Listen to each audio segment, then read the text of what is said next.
What's up, everybody? I'm George Mossey. You're listening to the George Mossey Show. I'm here with Gina, and we're going to be discussing some of the news stories in popular culture. The world is kind of in shambles, Gina. Like, there's a lot of things that are going wrong, and it's not like um Y2K or or anything small. Like everything is kind of looking down, when we look at the world. So the news is kind of terrifying at times. So like how does that make you feel? Because I know that you're a traveler, you love to get out and live your best life. How does the state of the world make you feel lately? Um, it's very like touch and go because you'll see some parts of the world in shambles, and then the next like a few months later they're fine and it's recovered, right? So I basically I just if I find a cheap flight ticket, I'm on my way, right? So um as a citizen of Canada, I try to stay within my own country or go overseas into Europe because I do have my dual citizenship there. Well, Unfortunately, due to, yeah, what do you feel about traveling to the United States right now? How are you feeling? it's like I've been hearing so many things, like, or read so many things that I haven't personally encountered, nor do my parents, because they do go over there, spend a few days in the States as they own property across the border, type of thing like that, like at a campsite. So it's like an RV campsite. No issues. When I went to Vegas, crossing, like going to the airport, no issues at all. They just asked me when I was going, when I was coming back, where I was staying at. And that was basically it, the common questions. The only thing that they do is like the face scan, but I'm already so adapted to that in Europe when I would travel within Europe. So I'm like, we're good. Like, you guys will have all my information anyways. We're good. Let's keep moving. So you like music, right? Music is your thing. I know that you're always going to concerts. So it Yes. it brings me to the first topic that we're going to discuss because there's been two major incidents that happened in music news. One was Katy Perry almost falls off of a butterfly prop at one of her concerts. And prior to this, Beyonce was on a convertible Cadillac high up in the sky at one of her shows at one of the arenas. And one of the cords dropped on one side and like tilting her. And watching these malfunctions, when did concerts take a turn to where somebody singing a song and sounding amazing isn't enough? Why are they hanging from the ceiling and putting their lives at risk on these props? Like when you go to shows, Gina, what do you expect to see? Do you expect to see dancing and singing, or do you need people to be hanging and dangling from the ceiling to feel entertained? I I just need the artist to be there and giving their full connection to the audience. See, that's me too. Like I could go to a show and the person just sounds good. Like, have you ever seen Adele live? Like Adele is an amazing singer. I've seen her live and she doesn't dance.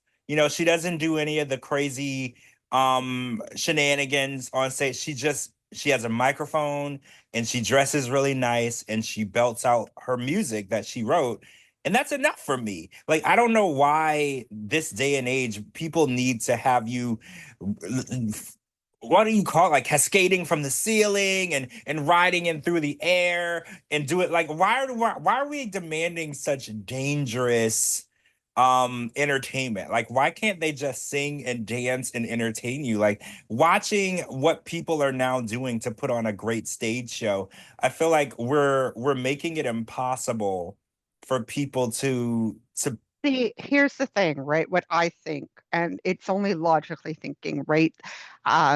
So as you know, I went to see New Kids on the Block in Vegas, and what had happened was they had these like boxes where like the members of New Kids on the Block got in there mid-show, and then they were lifted up as well.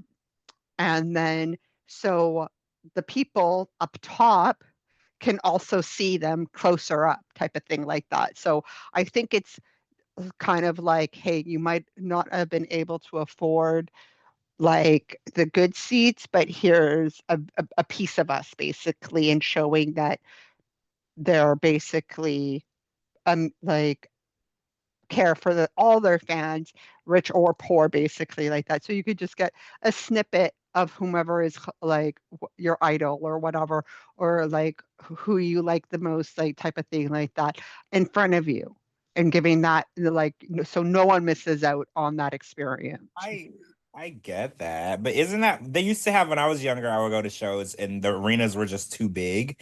So they would have like TV screens. Like you know how you go to a basketball game Hmm. and you can either watch the game as it's happening or they have like the Jumbotron up at the top, or you could watch the Jumbotron if you wanted to see it closer. Like Yeah, but that's the thing, like with the Jumbotron, it's just like, okay, well, I could have just seen this on TV. Like, you know what I mean? Like, so I think like not where you're putting your life at risk, and not for that long, like in a floating, like in a flying car, basically, but like just to show some interactions with your fans, who maybe couldn't, who can only afford the nosebleed seats. It's like, even if it's just for a few minutes, like, or a few songs, that shows that you have, like, it shows that the artist actually cares for everybody, not, they're not just performing for a select few. so here's my unpopular opinion. I think that venues are getting too big.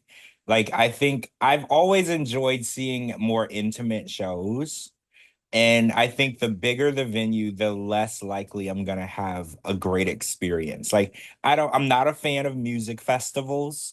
I'm not a fan of seeing someone at a football stadium or a baseball stadium. I think venues are getting too big, and I get it. I know artists have become larger than life, right? Like you can't put a Taylor Swift or a Beyonce or a Usher at a House of Blues. It's not feasible. But I think at this point, the venues have gotten so expensive. And then Gina, I have to comment, ticket costs have skyrocketed.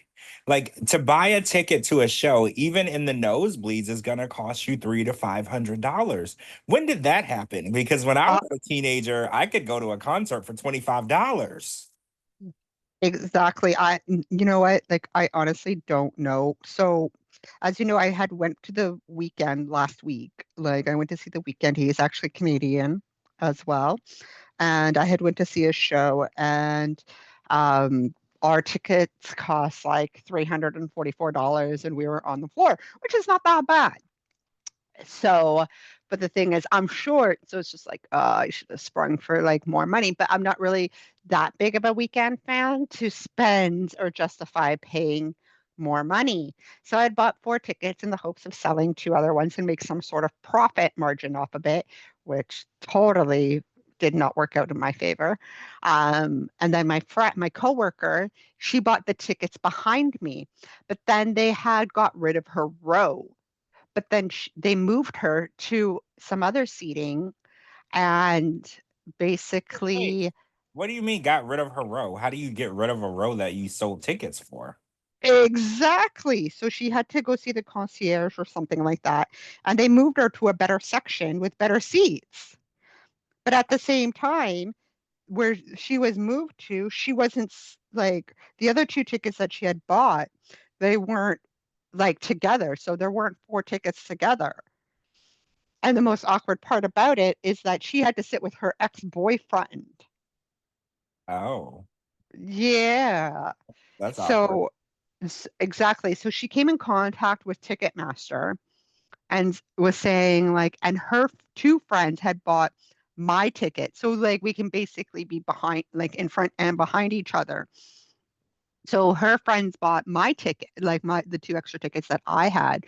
And so Ticketmaster basically told her that, oh, sorry, there's nothing that we can do about it. Right. Oh, So now she's in contact with her credit card company to see if like she can get reimbursed for like something. that sounds like a nightmare. I'm sorry. That's terrible. Exactly. And then the Karen that I am, I came in contact with Ticketmaster as well. And I'm like, hey, 8 of my friends bought tickets. We're in hopes of sitting like close to each other, like in front and behind. And then Ticketmaster responded like, "Oh, we'll be in contact with you within 48 hours." And then I get an email from Ticketmaster saying like, "Oh, it looks like the situation has already been resolved in our books." And I'm like, "You haven't even answered my inquiry about what's going on or what had happened. Like you had no, like you didn't acknowledge nothing. So how Ew. can it be resolved?" That's horrible. I had an issue with a airline recently where my flight was delayed like 10 hours. Well, the issue was the flight left late and then I missed my connection and then the next flight out was like 10 hours and they Mm. refused to give me a hotel or pay for transportation or pay for meals. So I had to report them to like the transportation board and they did an investigation and they found out, well, they told us that the flight was delayed due to weather, but it was sunny when we took off and it was sunny when we landed and there wasn't anything going on in the air. So I knew they were lying, so I had the transportation board do an investigation. They reached out and said, yeah, they're lying, it wasn't due to weather, it was due to hours and overworked pilots, whatever. So now they finally were forced to reimburse me for all of my out of pocket expenses. And but I wasn't like, that's not enough. You're gonna have to give me some free flights or whatever, because like y'all are liars and you're ridiculous and don't play with me. You're playing with the wrong person, Well, right? exactly. You're playing with the wrong Karens and you get us started. You won't like Yeah. So I was don't like, expect us to stop when we have a reason to be upset and angry and you think like people are dumb. Like, please get out of well, here. now that I have the transportation board or the Department of Transportation giving me the paper saying that they lied, I was like, well, now the ball is in my court. Now I have the upper hand. Oh, so I wanted to ask you, I know that Justin Bieber, he's been in the news a lot lately. He released a new album called Swag. And it was very surprising because he's been in the news a lot, but never discussing music or saying that he was working on music or even hinting that he had new music coming out. And then on July 11th, he dropped an album. So how did you feel about that? Did you listen to it? Have you heard anything from it? Because Gina, I haven't heard anything from it at all. You know what? I've never been a Beaver Fever fan. I like, What? and I should be. I should be because I'm Canadian, but yeah, no, I think honestly, he needs to get like some help because we've seen him at a low. And let's face it, like I even said when he was a lot younger, I'm like, he's starting too soon, he's starting too young, he's gonna need like he's gonna go through like a whole tornado of different emotions and won't even know how to react or whatnot to his emotions later in life. He's gonna spiral. Well, he's definitely spiraling. Like, and I think what bothers me about the media, the news media, is when people are going through like a mental health crisis or a breakdown, or I think we call it a crash out now, as they like to document it and put it out there for entertainment. Like it started with Britney Spears. They're like, oh, look at her. She's dancing erratically and she's saying erratic things. This is funny. Or This is shaving our head, like no, and right. And we should be supporting mental health and supporting those who have it because if it's in our circle, we'll support it. Like media will support it. Like we'll support our friends and family members about it. But when it comes to actors and actresses and singers, like just TV stars, they're expected to be like on their A game at 100%. It's not an like if you crash out, the whole world is going to see it. And we want to like, and unfortunately, the way the media works, they want to see that crash out happen. And it's really sad because we wouldn't want that amongst like our family and friends and loved ones. But yeah, the media wants to see it between like TV stars and movie stars and singers and whatnot and all these celebrities, which is like totally uncalled for. Like they're allowed to crash out, they're allowed to have burnouts. It's just like normal people. They are normal people.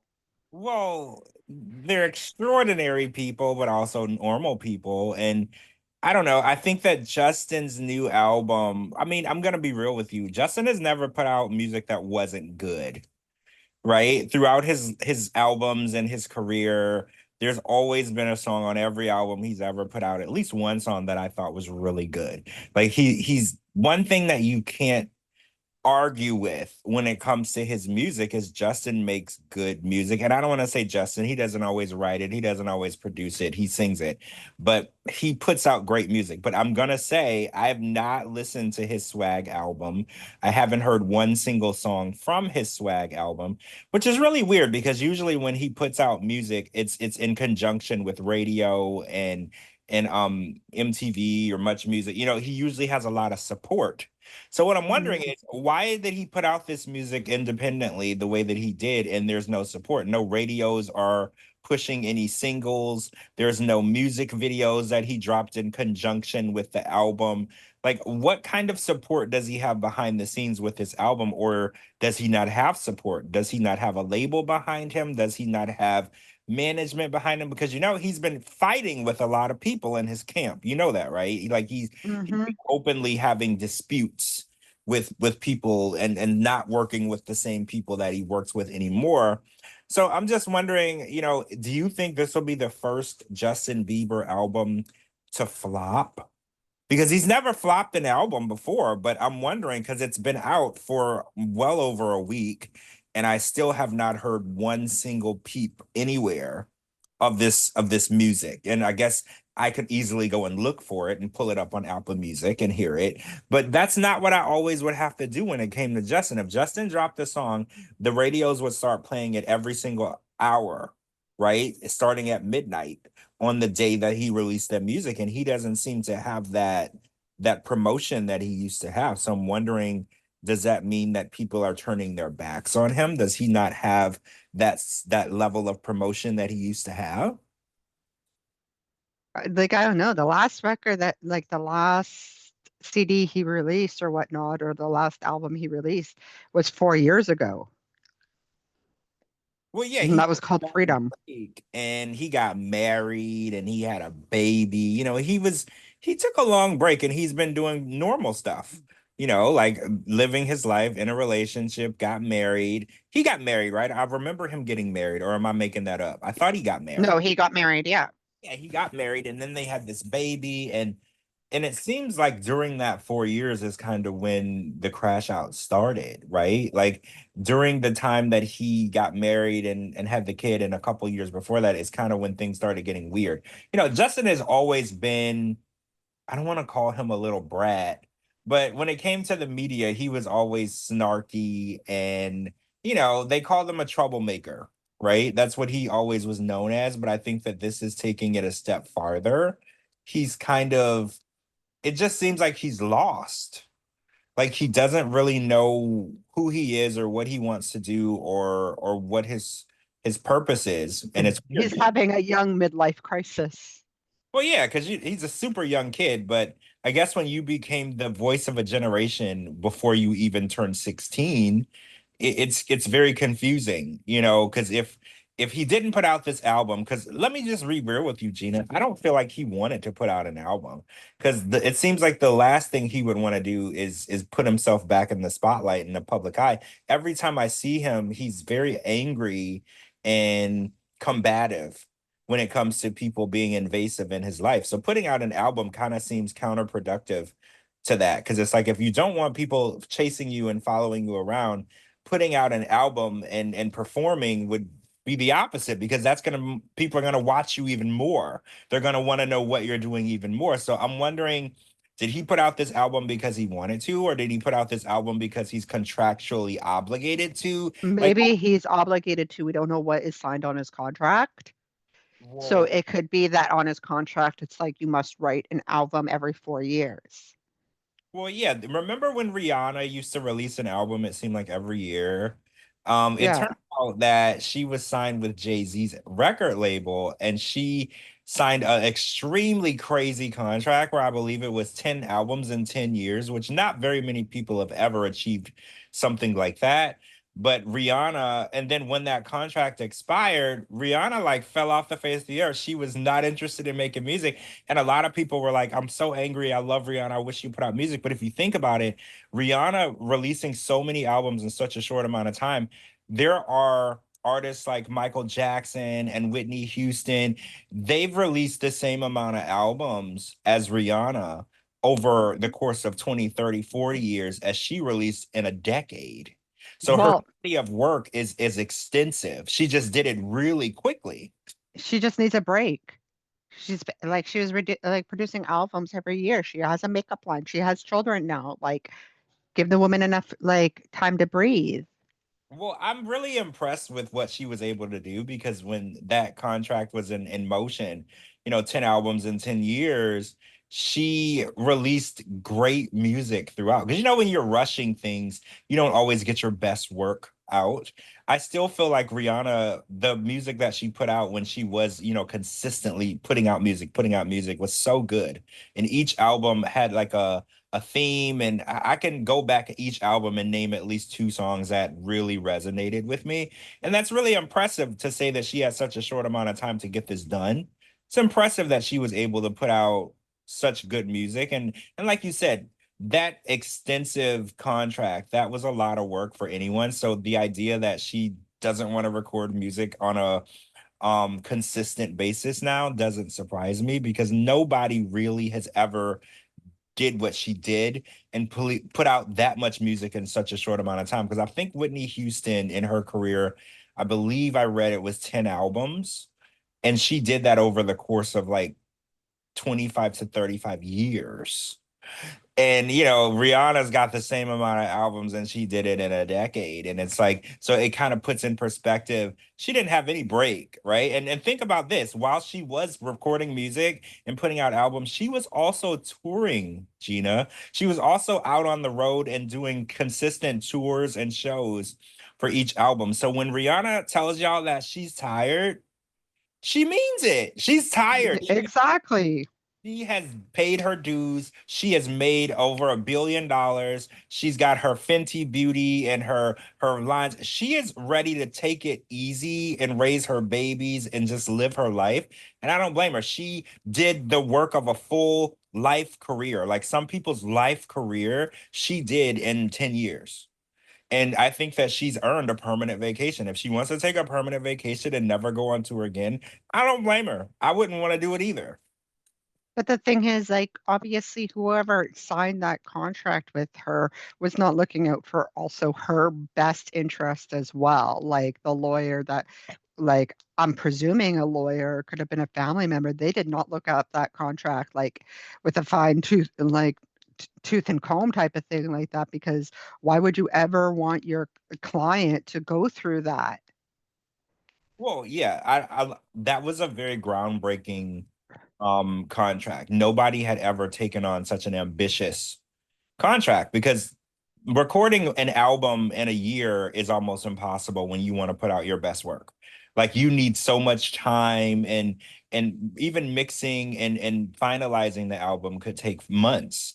So the idea that she was going to go in, record 10 to 15, sometimes 20 songs, and then have them mastered and produced and ready to be on a shelf in such a short amount of time, that was a huge ambitious thing that they did, and it worked out in their favor. She made her label a shit ton of money, right? And she was able to go out on tour and she garnered so many fans with what she was doing. But yeah, nobody is really signing contracts like that. They didn't before her and they didn't after her. I think that she will go down in history as somebody who pulled off the impossible. Because if looking at it on paper, any normal artist would tell you this is too ambitious, it's impossible. And if I did it, you wouldn't get my best work. You would barely get a third of what I'm capable of because I would just be so overworked and tired that you'll just get whatever that you get. Exactly. So, like, I would have fired that lawyer that I had in a heartbeat after Well, the contract was over, because who does that to their, no like, one. I mean, people are always looking to make as much money as possible, but sometimes you have to look at the health and well-being of an artist. you And have to have the morale. yeah, and I respect Rihanna a lot, and she does make a song every now and then. She put out a song for this new Smurfs movie, that she's in, and she does go back in the studio and do a song here and there. I think a couple of years ago, she released another song for a movie. I can't remember the name of the movie now. But yeah, you can tell that music is still near and dear to her heart, but it is definitely not something that she is dedicating her life to like she did before. And like I said, I don't think she has to. And if you saw her in concert, consider yourself lucky because Rihanna is not looking to go back on the road anytime soon. So we don't know when we're gonna get a Vegas residency, with Rihanna. I would love to see it, but at this point, she's a mom and she's living the most normal life you can as such a huge superstar. And I think that she earned that. Celebrities deserve a personal life and free time too. And I think a lot of times people forget that. We want them on the road and on a tour bus 24/7 and, at our disposal. And I think that, they deserve to have a normal life and go eat dinner without being bothered too. Exactly. And like they have families and they have children and they want to be a part of their lives as well, not be on tour all the time when you should be spending that time with your family as well. So I was brought to the attention of this story of Nicki Minaj, and it seems that she's having a issue or a spat with SZA. Now, SZA, she kind of came out of nowhere. I remember like 3 or 4 years ago, she was everywhere. And the funny part is, she came out such a long time ago, and I remember hearing her name all the time, but never hearing any music attached to it. And then the music kind of came later. So, are you a SZA fan? Like, is there a SZA song that you really like? Because it took me a while. Like I didn't get on the SZA train until later on. Like a lot of people were big fans right from the beginning, and it took me a little longer to get on there. Like how does she fall on your radar? He's off my radar. So you're not a SZA fan at all. Like I don't even know really what song like she actually sings. So maybe Oh, she does that like one with like I'm coming home, or wait, is what? that just me? Like I'm coming home. Oh no, that's not SZA. Just okay, then I wouldn't know. The girl, I think that she was in Diddy and Dirty Money. Okay, yeah, that's it. Yeah, and I can't remember her name now, but she came from another group. Oh gosh. But yeah, it was her and the girl from Danity Kane, and they were in Diddy and Dirty Money. And that's who you're thinking of. SZA, she has the song Saturn. Um, and she has the one where she says she just killed her ex. I probably heard it and be like, meh, right? But More like recently, her and Kendrick Lamar released an album together. And I believe I heard about that. they have a song called 30 for 30 or something along the lines of that. And she's made a big wave in the industry. She's won pretty sure many awards, Grammys, and she came out of nowhere and she started out as a songwriter. And I guess the spat is Nicki is saying that nobody ever wanted to sing any of her songs, and she's saying that she had shit lyrics, and she's was requested to have Nicki on songs, and she never wanted to work with her. And I don't know where this spat came from because I don't really see SZA saying anything in response. Because I was looking for any back and forth between the two of them, and I didn't see any. But I do know throughout Nicki Minaj's career, she has her share of spats with other people. Like she goes hard. Do you remember when Nicki and Cardi B didn't get along or they were fighting? Hmm. Like Nicki, she definitely is a very dominative rapper. And when she has an issue with you, she will go off on you. And it's kind of funny because we were talking about this yesterday because I was like, oh, remember how Amani is fighting with what's her name? Shekinah. This is a 90 Day Story. And I was like, I feel like SZA's the type of person that's not gonna like engage. And I don't know. I think it's weird when people pick a fight with somebody who isn't gonna actually fight back. Because I don't feel like SZA is gonna go. Because I was looking and looking and I was like, well, what did she say? What did SZA say? And I haven't really seen any real response to any of the hits or the jabs that Nikki is throwing at her. And Nikki is not one to mess with though. Nikki, she has her barbs who fight very, very hard for her. Like I feel sorry for anybody who comes for Nicki Minaj. I'm scared to it's kind of like Beyonce. You go for Beyonce, and the Beehive is going to attack you, sting you, and probably paralyze you.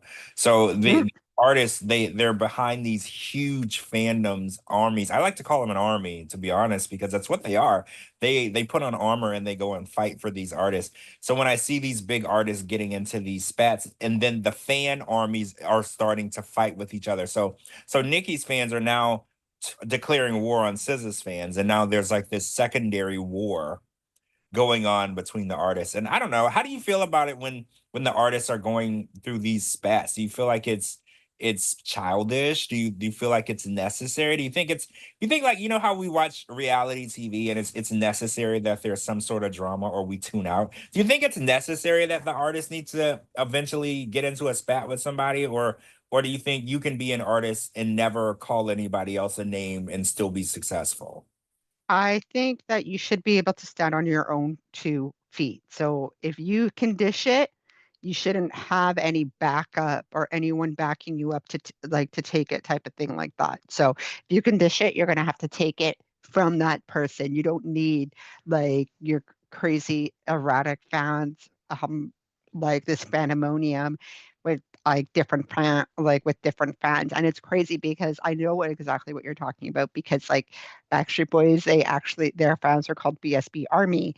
Like New Kids on the Block are called Blockheads, right? So it's just different fans for different music and whatnot. But at the end of the day, it's all like just because of the generation of the music, like boy bands, okay, whatever, like we're kind of cuckoo. But it's not like we'll do anything crazy where it's hip hop. And I don't want to put that judgment there. It's just because we've seen it happen before. There's a lot of feuds like that come up with the hip hop in the hip hop world as well, and we've seen it. It has changed throughout the years, thank goodness, right? Because before we had the East Coast West Coast battle, like Tupac and Biggie, right? And like, look what happened. And then there's still people ongoing battling, like fighting, like or like East Coast and West Coast rap, right? So, but it's not as serious and it's not as dangerous as it used to be when those two big icons were out there in the world. Yeah, that was scary because when two rappers feuded with each other, it usually resulted in the death of a rapper. So that was a very scary time. But now, like for instance, Drake and Kendrick Lamar are feuding, right? And they've been going back and forth. And Kendrick Lamar made a diss track about Drake that actually won him a Grammy, I'm pretty sure, and it got him a Super Bowl performance. And so we've definitely shifted in the way feuds go in hip hop because, like I said, in hip hop, it usually turned deadly. You know, Yeah. once you started war on another rapper, there was usually a shootout at some point. Luckily, we've shifted it where the feuds, no one's getting hurt. You know, there's words being exchanged, there's releasing music, and But it's words being exchanged by music, by the best, wow. how it's going to hurt you is in the music. And you know what's funny? That Drake and Kendrick Lamar are on the same record label, and Drake is now suing their record label because they released this diss track of him, which is really interesting because in essentially he's suing himself because his record label is it's a part of his entity. It's how he makes a lot of his money. So suing your record label in turn, I think is gonna hurt you because that's less money they would have to give you, but I guess you're taking the money anyway. But how do you feel about that? So say you own Gina Records and you have two artists and they're feuding with each other, and one artist makes a song saying horrible, horrible things about another artist, and they're both your artists on your label. Would you release it or would you try to settle it in house because you wouldn't want your artists to be fighting? Or do you look at it as if the fans want to hear it and the fans will buy it and stream it, let's do it? Because a lot of people are saying that if Drake's label really had any loyalty to him, they would not have let Kendrick Lamar release the diss track on their label, you know, attacking another one of their fellow artists. So what do you think? I think they should have just sat down and talked amongst like themselves with like as human beings, but obviously in I need more money world and I'm greedy, I'm going to let this slide and I'm going to let it happen because I need to make money. We need to make money. this is how we're going to do it. But at the end of the day, it can also be a huge publicity stunt at the same time. Well, here's the thing. So Brandy and Monica, they Oh, released a song a long time ago called The Boy Is Mine. And they convinced the world they hated each other. And now that they get to go back and relive those moments and retell the stories, they didn't hate each other. They didn't even know each other. They didn't have any ill feelings towards each other. But it made it easy to sell that album, right? And I think each of them released an album called The Boy Is Mine, if I'm not mistaken. And it made it easier to sell that discord between the two of them. And for some reason, two women working together, there has to be some conflict. Like they can't just make a song that people love. They have to make a song that has some sort of conflict between the two of them. And I don't know why. I think Taylor Swift has touched on this, where I think in one of her songs where she said that they pin women against each other. And that's kind of how the industry has always been. Two women can't work together and make money together and get along like two men can. Like men will work together and make $1 billion together, but if two women are working together, then there has to be animosity or jealousy or hatred or anger. And it's true, the industry definitely exploits women to the point where, oh, well, they're fighting over the same man. Even though Brandy and Monica will tell you there was never a man, there was never a fight, there was never even an issue. So maybe you're right. Maybe the Kendrick and Lamar thing is BS. Maybe they don't have any issue with each other at all. They're just making money together. Because think about it, the last time Kendrick Lamar had a single that anybody heard was probably over 10 years ago before this feud. He had mhm. a career in his own right and he did amazing in his own right, but he hasn't put out a song that was in the top 10 in a really long time until now. So maybe, this is a calculated move because let's just be real. Drake is making money off of this feud too, right? It's not just Kendrick. Kendrick is making a lot of money. Drake is making a lot of money. And this is kind of what the industry did with Brandy and Monica. They were like, oh, well, these girls are both, the best at what they do. And since they're both women, we can't have two women being the best. We have to pit them against each other. And they capitalize on that. And even today, now that they've announced the Boy Is Mine tour, which is a huge deal right now, all of the 90s babies are freaking out because this is like a massive situation. But what I was gonna say, do you think that Drake and Kendrick Lamar would ever do a tour together? I honestly don't think that they would. I feel like the rap feuds are a little more serious than Mhm. in the feuds like between the female artists. Because where they used to say, "Oh, Whitney Houston and Mariah Carey don't like each other," and then in interviews, they both were like, "I've met her. She's nice. I don't have a problem with her." Like they always pinned each other, pinned us to believe they hated each other. But I think when it comes to rap and rappers, I think that they definitely the animosity is more.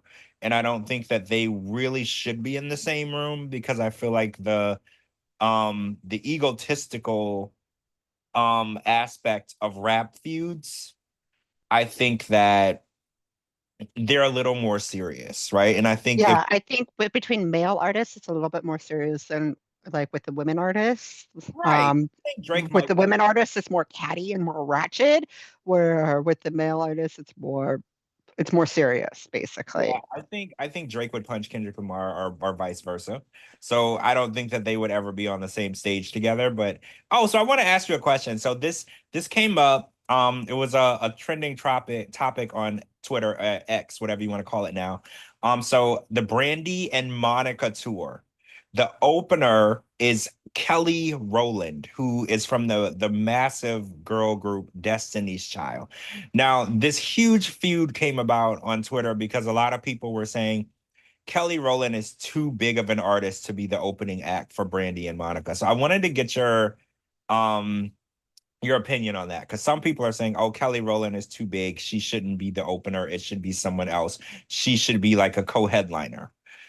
What do you think about that? Because I know Kelly Rowland, she does have her own solo career, but it doesn't compare to what she did with Destiny's Child, right? Like she did amazing in her solo career. She's very talented, but does it really compare to what Beyonce did in her solo career? Like Hell no. Beyonce would never open for anyone. Let's just be real. The funny part is I've seen Beyonce in concert before when she was opening for Christina Aguilera back in the day when Destiny's Child was opening for Christina Aguilera.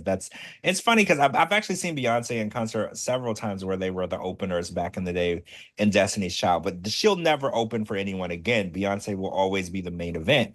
And people are saying, well, Kelly should be on that level.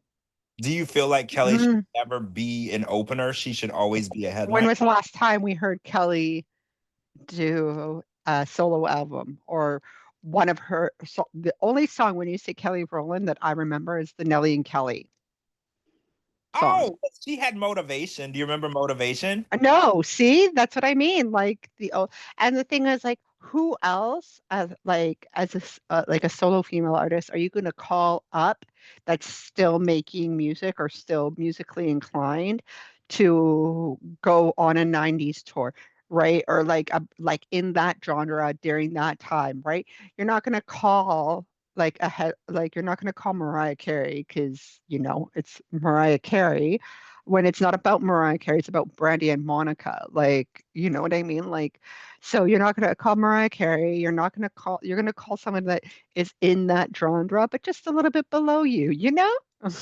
So I'm fine with it. They're not coming here, so I'm kind of upset about that. But I think they want to have a feel. That's why they didn't do too many tour dates. I think they just want to see how well it does and then maybe expand, maybe. Well, if you want to get technical, it's called the Boy Is Mine tour, but I think this is a co-headlining tour because Brandy and Monica only have one song together. So a lot of people were like, "Oh, they're going to be performing together." And I was like, "No, they're not. Brandy is going to come out and perform her hits. Monica's going to come out and perform her hits, and then at the end, they're going to do The Boy Is Mine." It's mine. So Yeah. you're getting a co-headlining tour because everyone is like, "Oh, they're going to be performing together." And I was like, "They're not really going to be sharing the stage because they only have one song together." And Well, the thing is, she'll probably do like Brandy will probably do hits from singles from the Never Say Never, which where has the boy is mine, like On Top of the World, Have You Ever, right? So all that genre, right?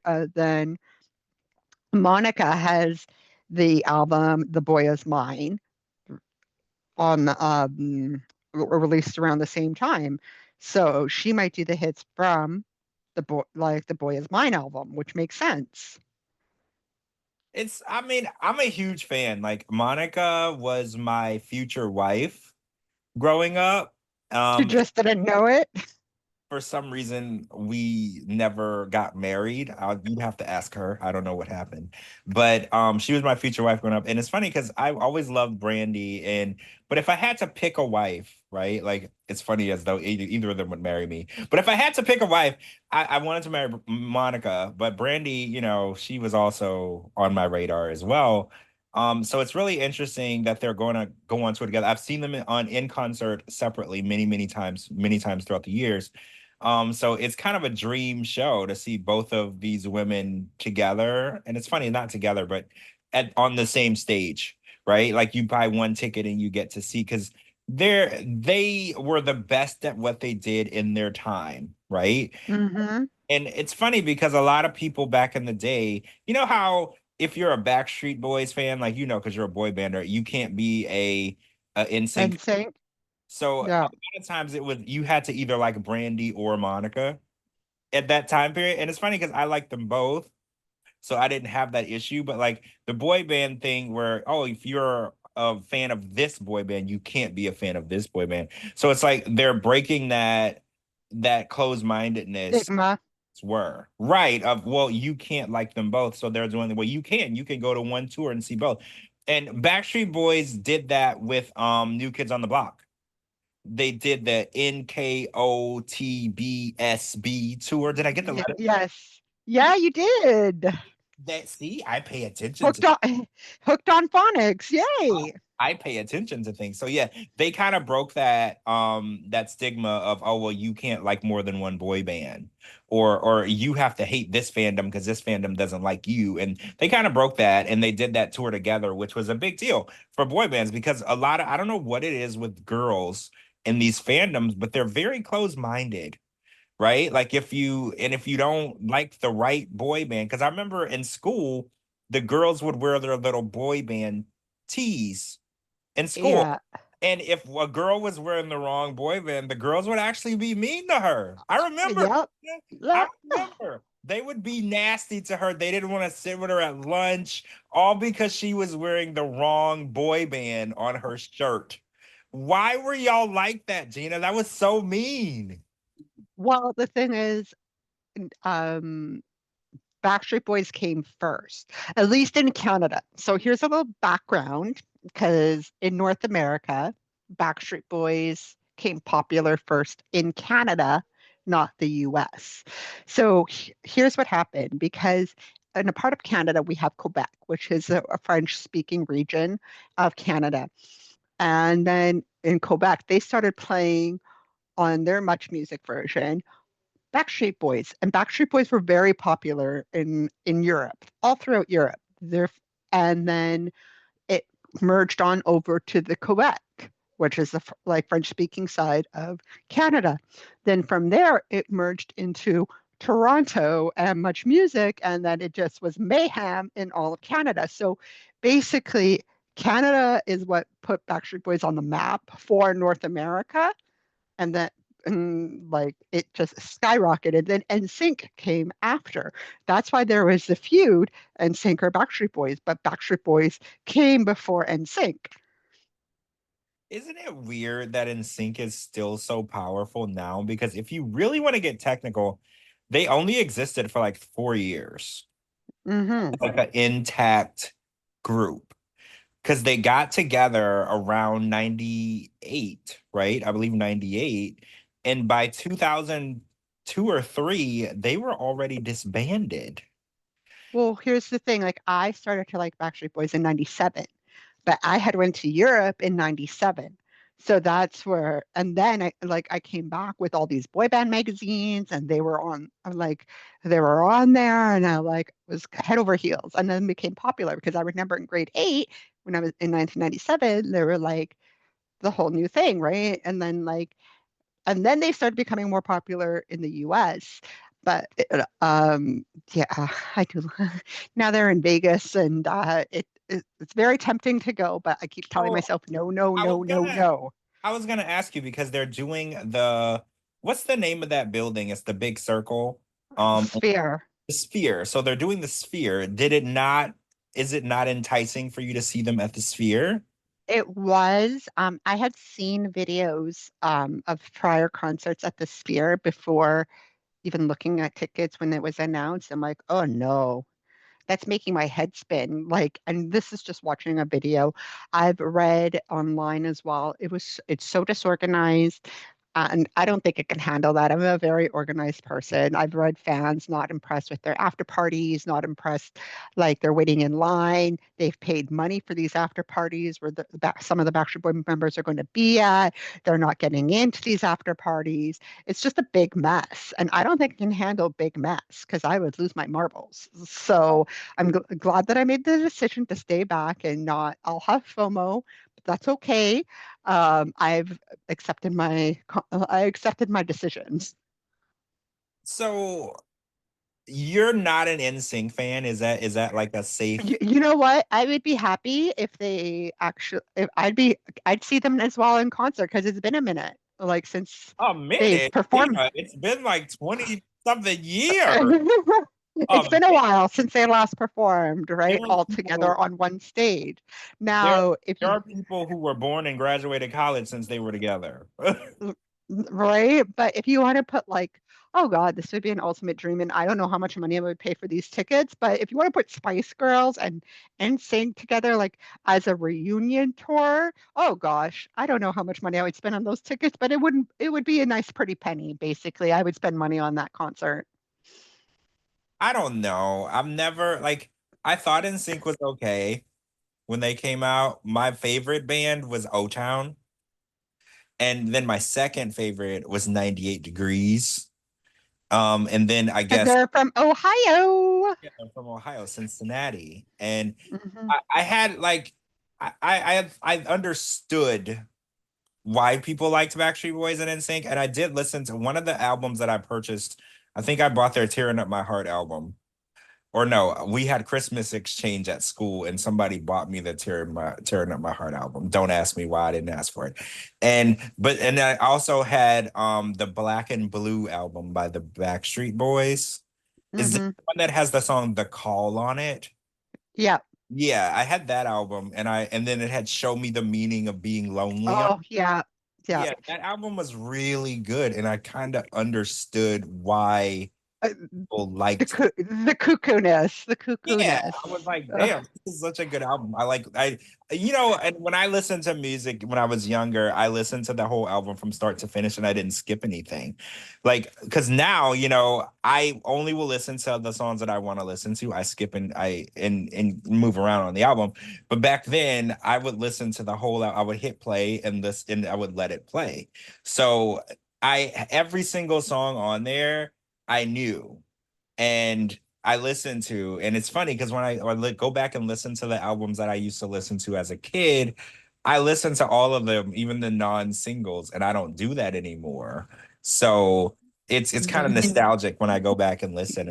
You know what's funny? The first concert I ever went to, I was 16. I remember it was, of course, Backstreet Boys.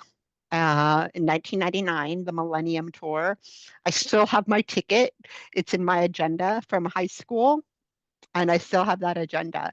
I own the row, the ticket, and everything. And I remember we were talking about earlier how concerts have elevated and performances, and they had this huge barrier in the middle and where they were walking. And I remember I went nuts and I like lost my friends. We were sitting on the floor. I lost my friends. I'm like, you're on your own. I'm like, I need to see them up close, like screaming my head off. It was a good time. Yeah, concerts are so different now. And like I said, I think what I hate the most is that the venues keep getting bigger and it's less personal. Um it's like less of an experience because the farther you are, like there used to be, I remember I would go to a show and I would be close enough to where the artist and I would like lock eyes, like they noticed me.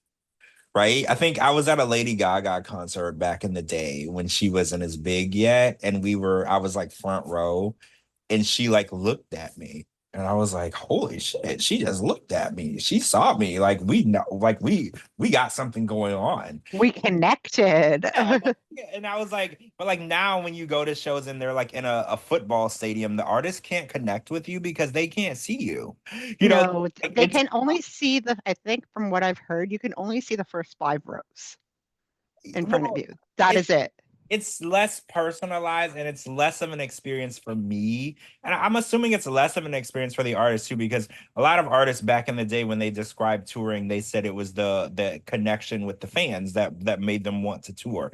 And I think the connection with the fans is becoming less and less at shows, the bigger venues. And if you really want to meet the artist, you got to pay like thousands and thousands of dollars just to talk to them for 20 seconds.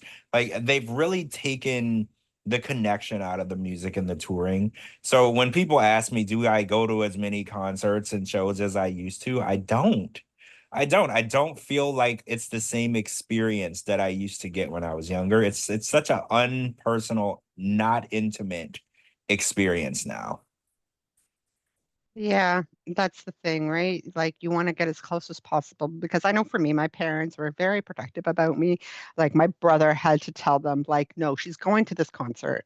You didn't let her go to the first one when they came here in like whatever year it was in 97. She's going to this one. Right. And that's it. That's final. Because my brother was working at across the street at a sports bar. And he's just like, after the concert, she's coming here and I'm dropping her off at home. So I don't understand what the big deal is. She's gonna call you guys when she gets here, and I'm gonna talk to you guys too. Right. Like it was this huge big deal. And finally they let me go. They're like, no, you didn't let her go to the first one. She's definitely going to this one. It's just gonna be teenage girls run like in that arena. Like, honestly, what can go wrong? Well, a lot. Teenage girls are ridiculous. Have you ever Oh, been I told? know. I know. You don't have to tell me because I was one of the ridiculous ones. But what's the worst that can happen? if you've never been trampled by a group of teenage girls chasing after a boy, then you've never lived. Like, Well, because I am the first one to be running, right? But at the same, I'm not getting trampled because I'm going to tell somebody off. Like you can't do that. Um, but because I'm ahead of the game, but I'm also very like polite about it. Like I remember when I was at when we were in Vegas to see the New Kids on the Block, they had this like merchandise thing next door or whatever. And these girls, after seeing Jenny McCarthy or whatnot, her makeup stuff, because again, it was a grab, like it was a merchandise pickup grab, right? So type of thing like that, cash grab. I tried getting in line to buy merchandise because it was separated, the Jenny McCarthy makeup line, and like it was separated. I'm like, wait a second, you girls weren't behind me. And I turned around and so they can hear me, like the people in the room who are like monitoring the room and like making stuff is orderly and or the organizers. I'm like, wait, you weren't behind me. That chick behind you was behind me because we were talking and I needed to buy a shirt for my girlfriend. I'm like, oh, hell no, hell no. And they're like, oh, thanks so much for saying something.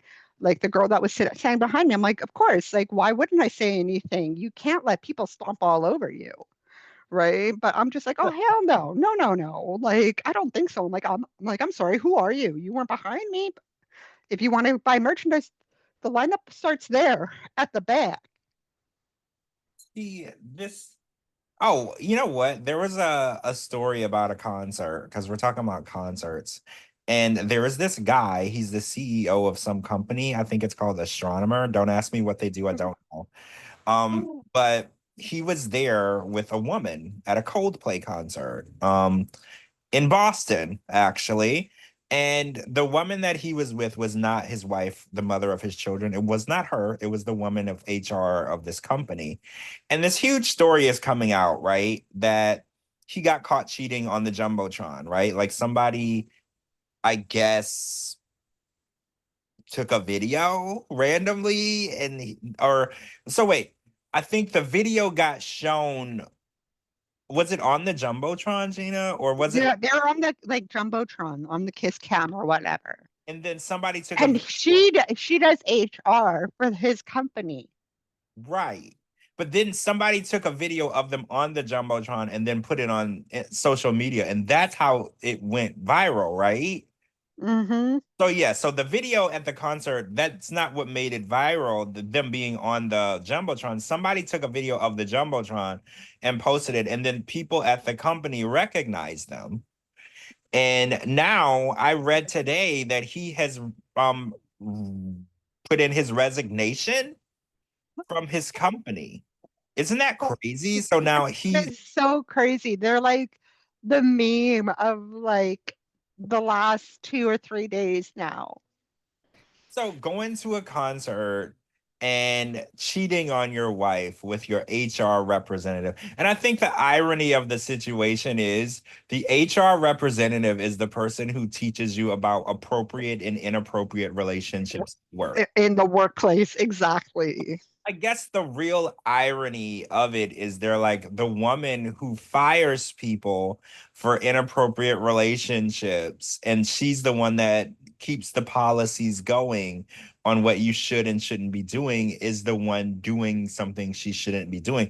But I think what really got me was this is not anything new. Like if you're the CEO of a company or you're a very powerful person, you have a lot of money or whatever, you cheating is not going to be a surprising thing for me. Like that's like saying somebody was like an NBA player was cheating on their wife.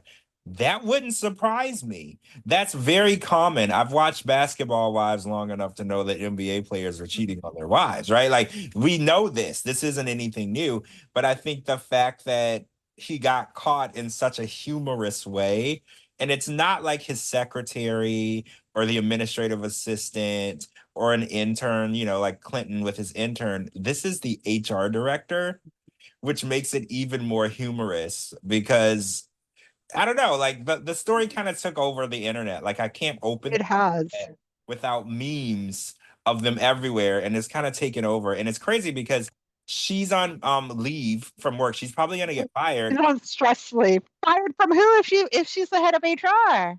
Well, how does that work? So if the head of HR is in trouble, who oversees the head of HR? Exactly. Because they're the person that decides what goes and what stays. So that's a good question. So I'm wondering if the head of HR is under investigation, who's in charge of the investigation? Because HR is the one that does the investigations. So Exactly. I don't know. That's a good question, but I guess the CEO himself has resigned from his own company now. And the question being, a lot of people online are saying, should infidelity in a relationship be something that causes you your job, it costs you your job? So Gina, do you think that if someone's cheating on their wife, that's enough to fire them from their job? Because technically he didn't steal from the job. He didn't do anything nefarious at the job. Okay, but if it's in the workplace, right? It's workplace policy, nor and normal workplace policies. You're But not to have a relationship inside the workplace, they right? weren't at work though. They were at a Coldplay concert. No, but no, with your like intermingling with like people that you work with. I know people that I've worked used to work with in the past, but it wasn't like higher authority, lower authority type of thing like that. That have gotten married, have do have kids together, but they're at the same level basically of like a collections clerk or whatnot. They're at the same level. It wasn't like one position, like two different positions. It was not like a leak in HR or in an HR policy, like bleak, right? So that's the thing. Like, and some companies are very extremely strict about it, where you can't date anybody in the workplace. No, you're right. You're right. That's a very common rule in most workplaces, especially in a high up position, because In executive positions yeah, because that and a decision making position, right? If it's just like or whatever, like it'd be like a retail store worker hooking up with the manager of the store or the like the department manager, like the like lead into department manager or something like that. Obviously, that's a higher authority versus a lower authority employee. But when you're standing and ground at the same level, right, then what difference does that matter? But obviously, these two people are high, like people look up to them. One's a CEO, one's head of HR. Then you're gonna like people like they're representing the company at the end of the day. They're the face of the company. yeah, see, I'm wondering if we're holding companies to a higher standard than we should. Like, would you stop purchasing? Okay, I don't know what they sell, but say they sell something that you use like regularly. This is hypothetical because honestly, I don't even know if they sell anything. I don't know what they do, what they sell. Like I don't They know anything about the company. hypothetically say they sell a face cream that you like to use on your face, and now you heard that the CEO is a lying, cheating piece of crap, and the HR person is cheating with the CEO. Would you, in turn, stop purchasing face cream from them? No, because it's not about that's a personal issue. That's like that they have to resolve. I'm not, like it doesn't affect the product that's being offered to me. See, I agree with you. I agree with you. I think that the if someone at the company does something stupid, it doesn't necessarily that mean everyone at the company or the products of the company or the quality of the company is compromised. It just means that that individual did something stupid. And I think a lot of times people will boycott a company or boycott a brand based on something one person did when that company is being run by hundreds, if not thousands, of different people. And it's like you can't really blame the actions of one person and then Or say, two people in this right. case. Because say for instance, this company produces something that is needed in the industry, right? Like who knows what. But say that they're doing something that makes a difference. That the product that they're giving the public is needed. It has a positive impact on Let's say it's like a healthcare sector, basically, and they're providing something for the healthcare. we're not going to stop purchasing their product, which is has a positive impact on the healthcare industry and the well-being of others because he doesn't know how to keep it in his pants, right? Like I think I don't know. I feel like the fact that they are dragging the company, I don't know. I don't know how I feel about that because, yeah, he is the face of the company, but he's not the company because look what just happened. He resigned from that company. So now that company is going to continue on without him. So it shows that he wasn't the company. It was his actions were individual of his own. Exactly. And it's funny because I sent a group text message to our group chat for 90 Day Fiancé Fridays, and there's actually a strip club here called the Penthouse. And I don't know if you got the opportunity to read it yet. And on their signage, it says, "Don't worry, guys, Coldplay isn't here. The Penthouse strikes." And then at the bottom, it says, "The Penthouse strikes again." See, this story is taken over. I think it's funny though, because when I first saw it, I was like, oh my God, why is this such a big deal? Guys cheat all the time, like literally all the time. But then when I started to see the memes, and then I read more, and I heard that she was in HR, and I was like, I get it now. I get why people are making this a big deal because she's in HR, and it's like Hmm. the fact that they were out thinking that they wouldn't see anyone and no one would see them, and then the look of terror on their faces when they saw that they were on camera, it just was, it's almost like watching a Mad TV skit. It was just really funny. Like, you watch a Saturday Night Live and it's just something so stupid you couldn't make it up. It was just hilarious. So I guess you have to be careful, if you're a cheater and you work in HR, you have to be a little more careful of where you are going with your married boyfriend, right? I guess. Well, exactly. At the end of the day, I don't think neither one of them thought that they would get caught because look at how many people are there at a concert. Who's going to spot you? Who's going to know that you're there? Well, right. And it's also very dark at a concert. And, I've been to concerts where I couldn't point out in a lineup the person sitting in front of me or behind me because it's so dark and I wasn't paying attention. I was looking at the stage. I was just not focused on anyone around me. I was focused on the concert. So that's probably the mindset you would have when you go into something like that. They're like, oh, there's probably 30,000 people here. What are the odds that people are going to point me and you out? Right? Of this. Exactly. And it's just, if they did, and it just shows you the power of social media and the power of having iPhones and smartphones. And it really has made things, I guess, easier and difficult if you want to get technical, right? Like now that everything can be documented so easily in high def, I think they say caught in 4K now. So like Hmm. everything that you're doing is caught in 4K. And everywhere you go, someone's recording something, right? Like I was walking through the grocery store and somebody was like taking pictures of food on the, like someone's always documenting something. So it's like you're never really hiding from the world. Somebody is going to catch something on video. And that's the society and the world that we live in. And we're lucky enough to know and to experience. We did live in a world at one time where everything wasn't videotaped, everything wasn't filmed, everything like we're like, thank God, because Lord only knows in my 20s the disasters that would show up on social media. If that was around, right? If camera phones were around, if it was popular, right? So, and thankfully it wasn't. Yeah, it was a simpler time, Gina. We would go to a concert and we would just watch the artist because I noticed at a concert, I'll be watching the artist through my phone because I'm recording it.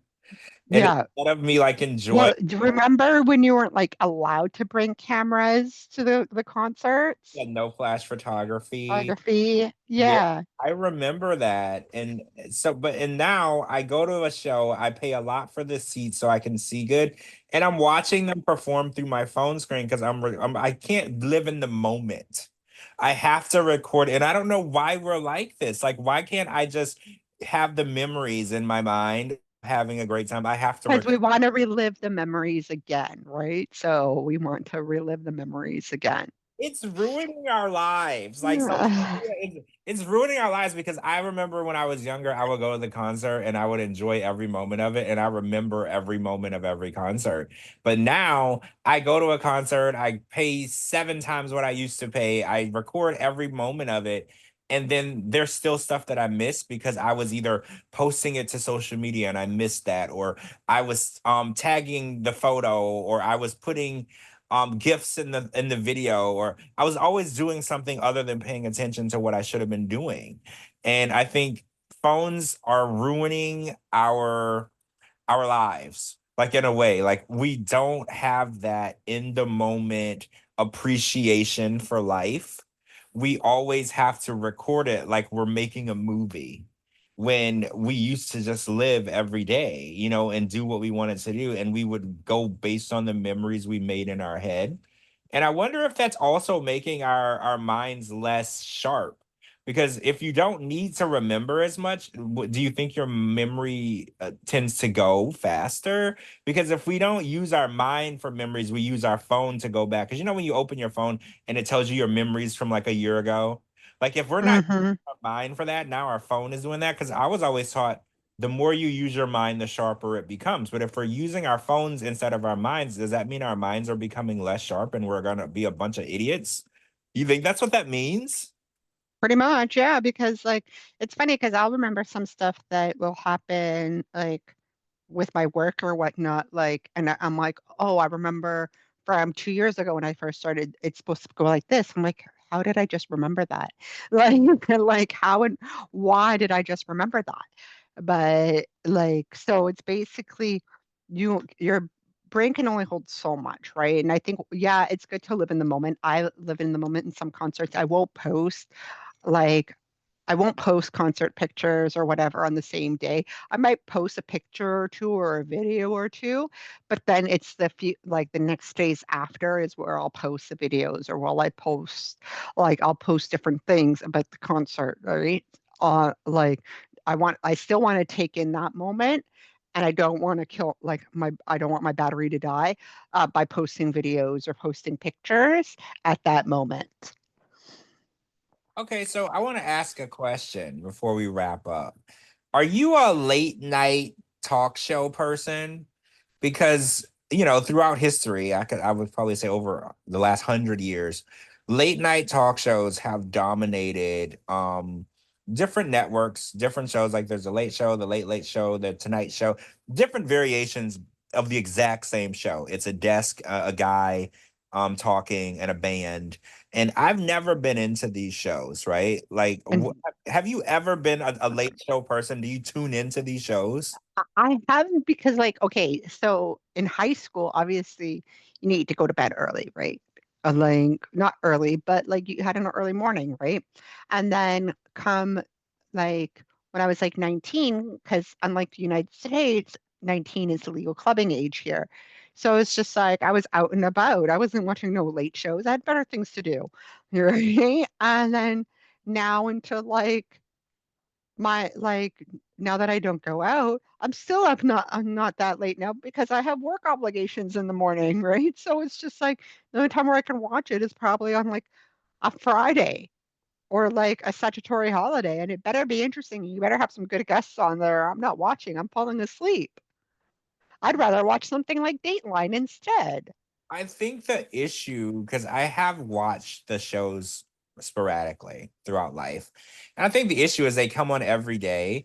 And my favorite thing to say, every show can't be a Tom Cruise show, right? Like every time Hmm. you tune in, it can't be the biggest person in the world because it's a Monday through Friday show. And you can't book everybody every day. And I think that these shows, they do book big name people and they are able to get big performers, and it's great for promoting movies and everything. I just never really got into the cold comedy guy at a desk 2 hour almost long talk show, right? Like if I was gonna watch a talk show, I would watch Maury or Jerry Springer. Like Exactly. those were more my scene. So maybe I'm just a trashy person, but We're I just trashy people. yeah, I couldn't get into it. So anyway, the moral of this is the Late Show with Stephen Colbert was canceled by the network after this season, the season that's currently on.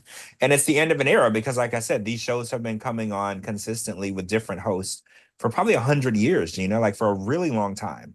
I might be wrong, maybe less than 100, but as long as I can remember, there's always been, I want to say maybe Johnny Carson Remember that name? Mm-hmm. I think he was Yep. doing it many years ago. He's left this world for many years. He was doing it, and there was probably somebody before him. And it's a lot of people are saying, how do we feel about the era of talk shows, late night talk shows ending? Do you feel like we're gonna regret it? Are we gonna miss them? Do you think that it's something that was a old tradition that people just didn't know how to let go of? Like, how do you feel? I think I personally feel, and it could be just me, that it is an older tradition and it's dwindling because it's like a lot of like I watched some of it and like a lot of the jokes or whatnot, or like it's nothing comical about it. Like, and like I said, like in my own personal experience, I couldn't watch it when I was younger.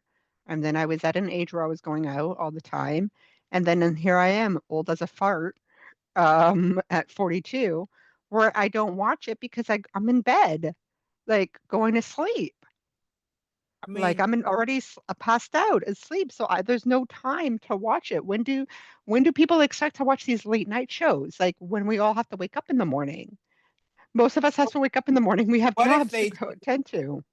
what if they changed it to an earlier time slot? Do you think you would even prioritize it then, or you just think you just don't care? It just depends on who they're having as guests. That needs to pull me in. Yeah, Like if right. they don't have good guests on, then I'm not, or like that doesn't The like worst, the worst thing is watching an hour and a half show and it's not a Tom Cruise show. exactly like You're like, who are these people? Why do I care? And it's like, exactly. It's like kind of like SNL, right? SNL, like they had their good years, and now like it's dwindling as well because they're not like different writers, different producers, different directors. They have different people on. Like I'm like, who's this band? What? Like I'm not, I don't understand it. Like that concept. Like I'm not understanding like who's this band? I don't know them. Like why are they popular? What are they saying? Like why are they on here? Right? I don't know who this is or where did this person come from? I don't know it. see, you're right. A lot of the times if I watch SNL, it's because the host or the performer. I never tune in regularly. It's not like, oh, it's Saturday, I'm gonna watch SNL. It always is, it's driven by who's going to be there. And Exactly. And I remember at times I used to laugh so hard watching SNL, right? But now it's not like I'm not laughing as much as I used to anymore. And I've noticed that. And I like laughing a lot. Like I kind of wish they had some of the older skit comedy shows on still, like Mad TV. Mad TV was one of my favorites to watch. And In Living Color. Like I kind of wish they had those still on the air or rebooted it because oh that was wow, you really got me. Mad TV and In Living Color are like the flagship shows for me. Like I really loved both of those shows. And right. Like it was funny. Like, and I still don't know why both of them were canceled. I don't either. I really don't. I think that In Living Color was like it was the first time that Black people, African American people, were able to It explore. was the first time where you saw black comedy on TV, like and or Hispanic comedy. It was the first time you saw not just the Caucasian person on TV doing comedy And or doing skit comedy. it was so groundbreaking too, because it's like you see people that are so talented and given the spotlight, and you realize you're like, dang, these people, the other shows are missing a mark by not having a variation of culture and comedy Exactly. on their shows. And it's like, I'm so glad that they were able to do that. And like you said, those shows being rebooted would be phenomenal. Even if they just do like a one A reunion or one yeah, season, it like, would be insanity, because think about the Wayans family. oh God. They came from In Living Color, and I don't want to say they came from Living Color. They were always here, but they really made a huge mark on In Living Color. And wait, was it In Living Color? Or was it Mad TV that the Wayans came from? I can't remember now. It's been In so Living Color. The Living Color, because didn't one of them, they did the movie critic. I can't. Was it Keenan? I think Keenan Ivory Wayans. Remember, and he had the little tiny hat on, and they would, Yes. and he was like, "Hated it." Do you remember that? Yes, yes, yes. And the sister, the girl, the Wayans sister, she was also on, and they really made their mark, right? Because they've always been here, and they've always been in movies. They've always done comedy, but they really made their mark, and they etched their space in the entertainment industry from A Living Color, and then the brothers came around, and they just kind of dominated in that space. And like, if somebody is thinking Netflix, I don't know who we should talk to, but if someone's thinking of reviving and living color, please focus on that project. And you can't forget Homie Don't Play That. Yes, Homie to Play.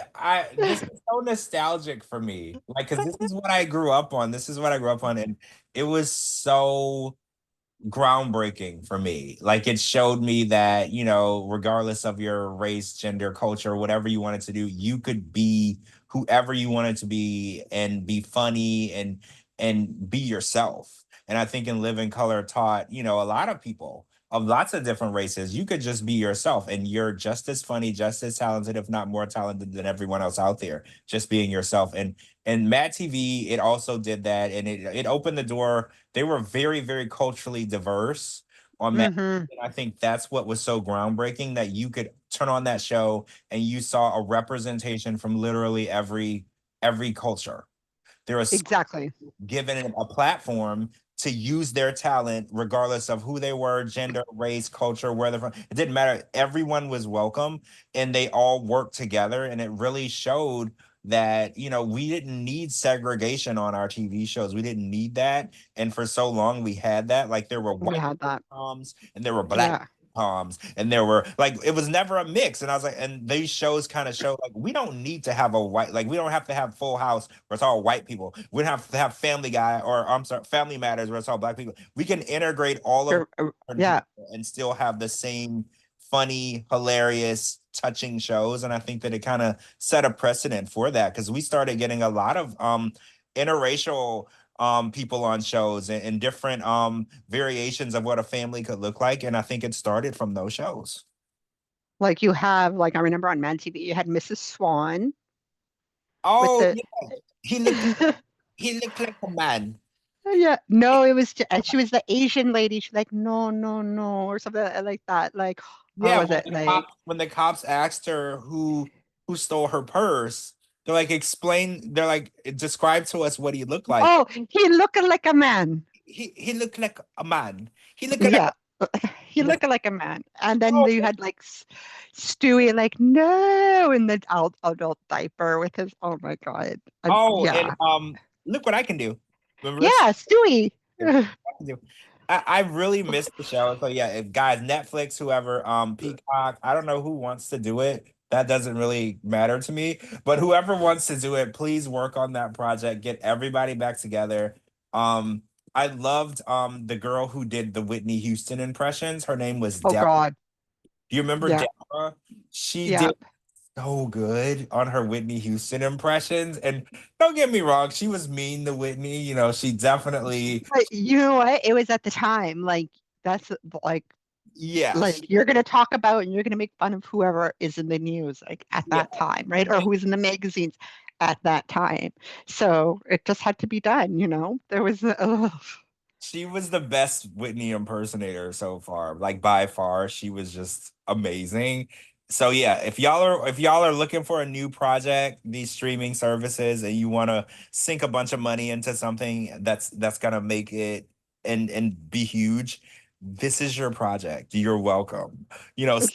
Send us our commission check when you're done, because we just did the work for you. Now you just need to film it, right? Like, you just need to film it. Everything is done for you. You just need to contact these people, get them on board, and get this done, because I would love to see it. I would love to see it. And I would go to a live taping of, like, one of these shows. Like, you can go to SNL. Like, if they were doing a Living Color reunion, I would go to the live taping of it. Like, I would literally do that, because I feel like it would be a pop culture moment, just to see Ex- something like that happen. Exactly. I don't even know how we got into this topic. Oh, late night talk shows. And then we started talking about like like Saturday Night Live and Mad TV and A Living Color. That's how we got into this topic. So, yeah, George and I can go on and on and on about our childhood memories, the shows that we grew up with, including the music that we both grew up with. It's not just boy bands for me. George knows my music knowledge is pretty good. He was pretty impressed the other day on TikTok with I can name that tune, but I can't name that artist so many times. But he was pretty impressed that I used to listen to John B. Yeah, that is impressive. Not a lot of people know John B, so I was impressed. Like, that's a very specific music to know. So yeah, I was impressed because I used to wait. I would stay up till 2 in the morning when my mom was sleeping because I couldn't listen to the radio, and I would call the radio station and request John B music because they wouldn't. Yeah, So I would just watch it on BET Midnight Love. So we didn't have cable. I was poor. We didn't have, yeah, so I had to call the radio and request John B so they would play it. And so yeah, so when you knew who that was, I was like, "Oh, I'm impressed," because that's like a specific type of music that everybody didn't like. The white boy singing black R&B wasn't something everybody knew about, you know? ex- So I was impressed. And you yeah. knew some Keith Sweat songs too, which were Hmm. impressive because, Keith Sweat dominated in the 90s with his music and with his duets with Cut Close. A lot of people might not know that, but he was a huge deal back in the day. Tevin Campbell, you knew as well, which I was impressed with. So Yeah. Don't just because of this, like the skin might be Caucasian and I'm Portuguese and I like the boy band, doesn't mean that my music diversity is very wide range, basically. Wide range. it kind of has to be. It kind of has to be. Like, I don't know how there's people who only listen to one type of music. Mm-mm. It's so, I don't know, Cliche.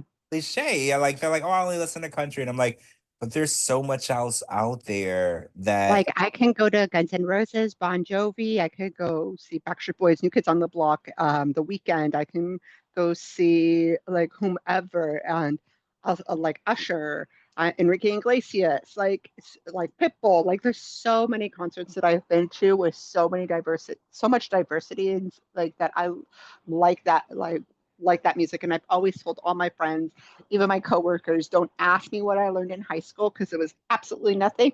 Ask me about music and I'll know it, or name that tune, or I'll start singing it and I'll know it. yeah, I'm the same way. If I was gonna go on a show, it would be Name That Tune or Beat Shazam because I know my music, right? Like that's the one thing I paid attention to. And I wasn't able to listen to music as a kid because of the cult. So I got to listen to music that I guess people would have considered old music, but it was new to me because I had never heard it.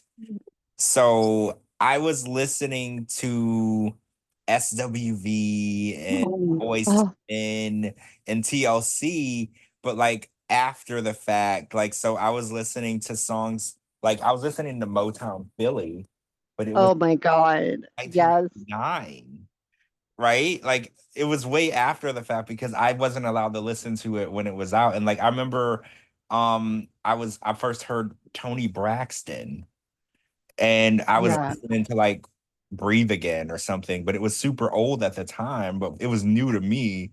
So when I would go to concerts, I would be like, sing the old stuff, stuff that I Well, remember. that's the thing. Like I like going to concerts to sometimes hear the old stuff, not the new stuff, because I think the new stuff is not that great. I like the old stuff, and I'm weird like that. Yeah, I like when I go to a show and they sing the older music. And I know you need to continue to move forward and produce new music and stuff, but I think that's what a lot of the girls in the boy band world like, because you go to a Backstreet Boys concert and they're gonna sing the old stuff. They do have new stuff, but they're gonna focus a lot on the old stuff. And I think that's what people want, the nostalgia. And Exactly. I went to Take me back to when I was 16 again or 14 again. Yes, please. I went to a O Town show recently, and I they know I saw that. I was so jealous. they sang a lot of new stuff, Gina, and I didn't know any of the new stuff. I You're just like, no, I don't want this. I didn't pay like for this. half of the show was new stuff, and I was like, what's happening right now? Like, I don't know what's going on because they never stopped making music. But I guess for me, they're like etched for a certain time period in my life. So I kind of stopped listening after a certain time period to the new stuff. So I was just like, damn, they made like 5 or 6 albums since I stopped listening. That's insane. But play some of the new stuff so I can participate. Play some of the old stuff. Exactly. Like if play some old stuff, at least I'll be able to sing along because I did not realize how much new music.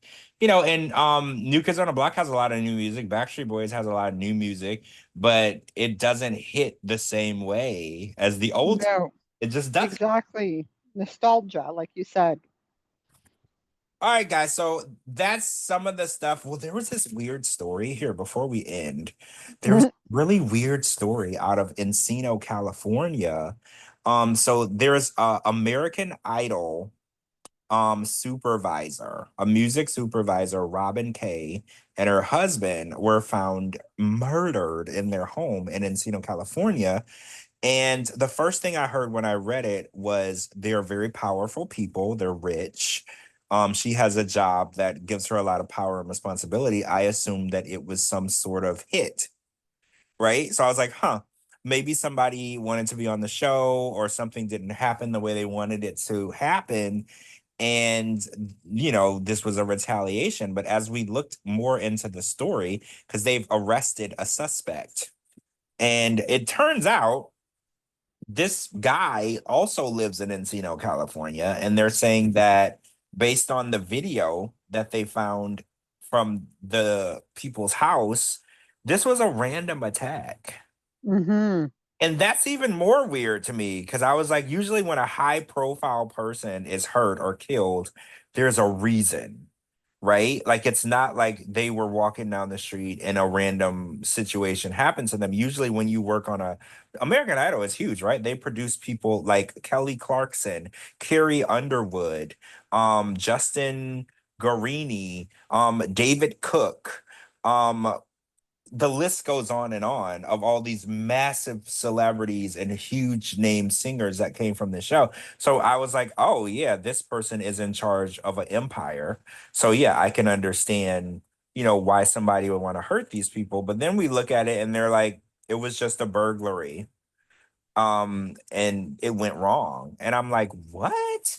And it really makes you wonder, is that really what happened?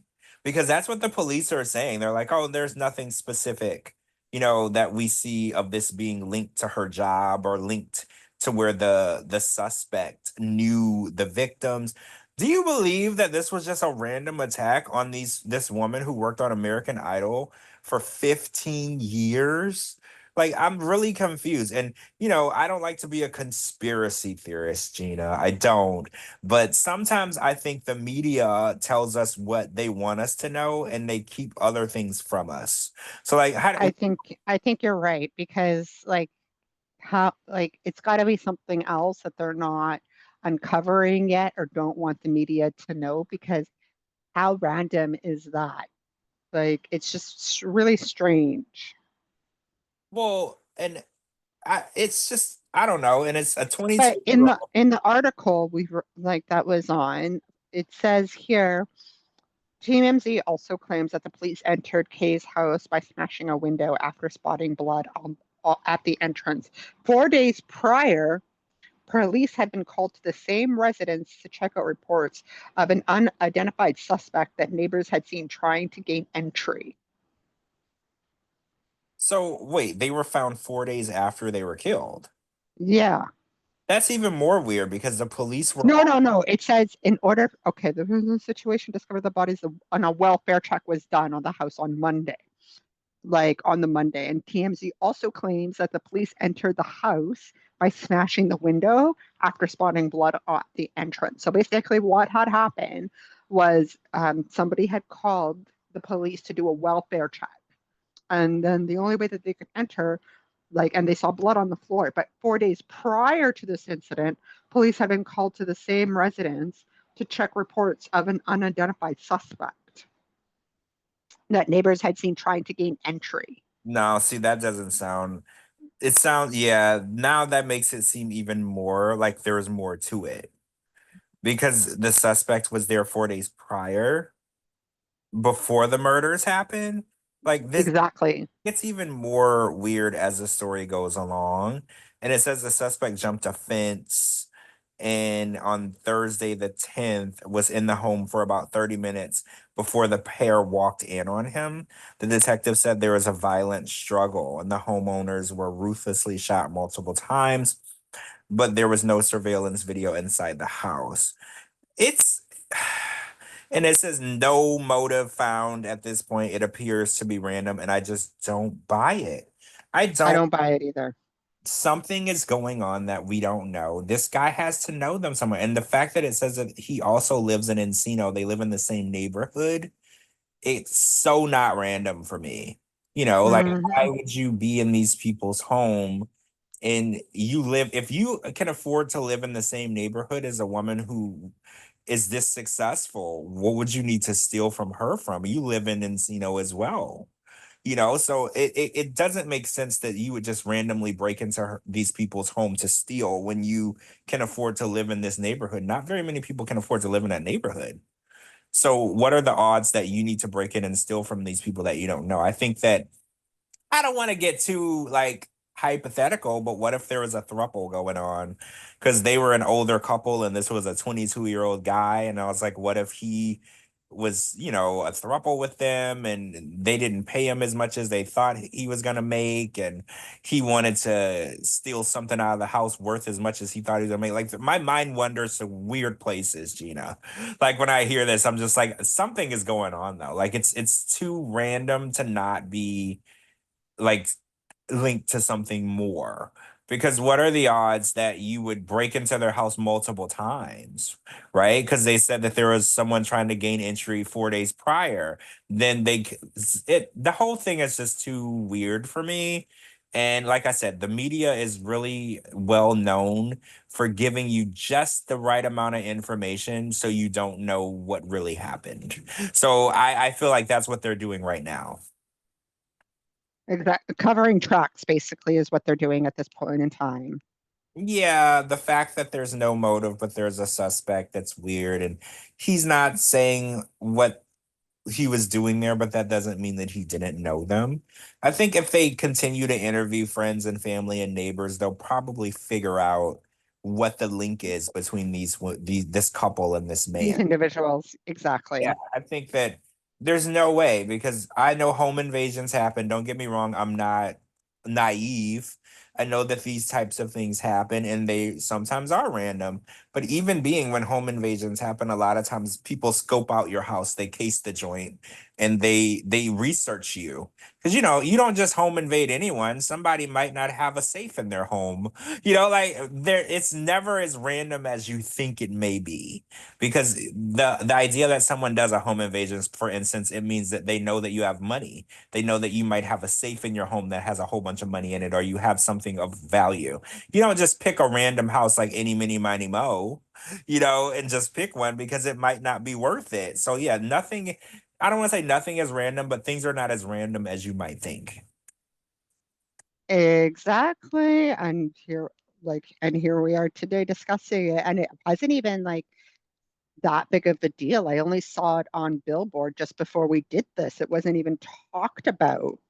Yeah, it popped up as a story and I read it and it was weird to me and then I didn't really hear much else about it. The first time I read it, they didn't have a suspect and now they have the guy in custody, but still they don't have any information and maybe he's not giving them any information. The to link them to why he did what he did. It was a super random and violent attack, shooting these people multiple times in their own home. That sounds like a crime of passion to me. Because if you do a home invasion and the people come home, you don't shoot them 7 to 8 times each. You just try to get away. Or if they had children, maybe it was the children for the insurance money. Oh, that's true too. That's very true. Oh, see, that's an interesting theory as well. Because a lot of times the parents are worth a lot of money, the kids are struggling, and they're like, oh, well, what are we going to do to get a bunch of $1 million? And, this could happen. This could work. This could definitely work. So I think that over time we'll get a little more information on that story. But that's what's happening right now in our sick sad world. Right? That's what's happening in our world, in this sick sad world that we live in. So this was some pop culture talk with George and Gina. This is the George Mossey Show. So we're gonna wrap, and then we'll come back next week and we'll talk about more stuff that happened over the course of the week. We'll get into some Diddy talk next week because he has been convicted of certain charges, and then certain charges were acquitted, dropped.